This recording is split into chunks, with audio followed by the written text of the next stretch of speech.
Maya Deane is a novelist, visual artist, and trans woman. She loves to talk about the history of forks, cannabis hotboxing Amazons in the archaeological record, the top three most famous 18th century French trans women, and more. She's a graduate of the Rutgers Camden MFA in creative writing. Maya, it's all yours. Oh gosh, thank you. Thank you for coming tonight. Hi, Maya. Where I'm going to read for Math Gotta Sing, basically at this point in the story, Achilles has lived as a woman named Pyrrha for years and has finally joined the Trojan War. She's left the island of Skyros and her former lover Deidamia. She's been reunited with her beloved cousin Patroclus and has befriended his Egyptian wife Meriope. She's joined the Achaean army. She's slept with Agamemnon, which is no bueno. And she's killed a bunch of men in her first battle. Now she and her friends have been sent behind enemy lines on a diversionary raid.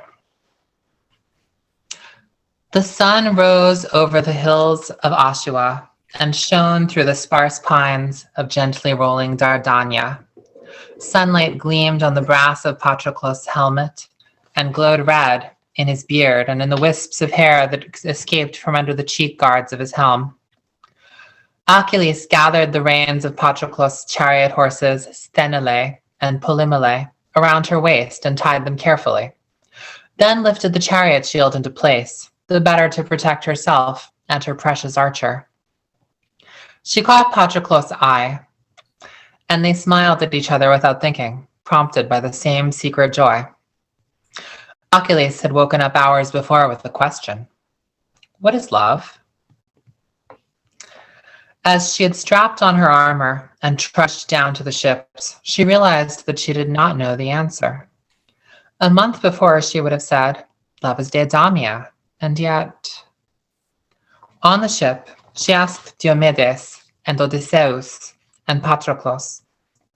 Diomedes said, "Love is shared duty," and explained that he could trust his cousin and wife Agilia with the throne of Argos in his absence, for they were bred from the same stock and born from the same soil. She had chosen him king. Their interests were one. That was love. But his mistress Laodice he had not loved, only desired for her golden hair and her silver laugh and her skin like polished copper and her eyes like chips of tin. Odysseus had said, "Love is certainly not desire, nor would I desire your metallic mistress, neither. Love is what my Penelope has for me. A fierce, constant obsession, the savage focus of a daughter of Perseus. Always she tries to increase our wealth, our ships, the power of our house. Her ambitions are endless. Telemachus, our son, will rule a naval empire. I have many infatuations, and so does she. We like the same girls. But love is the cultivation of our land, the way we painted frescoes together in our palace, depicting our future ghosts as winged guardians over Telemachus. Love is what I feel for the silent one who plants clever schemes in my brain and constantly urges me to excellence and gives me strange dreams of the ancient world, of the cities of sacrifice, of the dreams she dreamed when she drank from the skulls of the old ones. Love is the creative force that imbues life with spirit." Achilles had watched the coast of Dardania glide by in the dark, brooding on their answers. What she had for Agamemnon was not love. It was mutual recognition and lust, a hunger to pull him into her body and draw the strength from his royal form, and tremble and laugh and glory in the sheer wonder of being herself. But it was not love. "I think love is a salute between souls," Patroclus had said wistfully. "In a sense, we are always alone, ships in the night crossing the wine-dark sea. And yet, every now and then, we uncover our lantern, and an answering lantern flickers across the waters, and we know that we are also never alone." Now they smiled at each other in the blaze of sun on bronze, and the horses snorted and pawed the turf.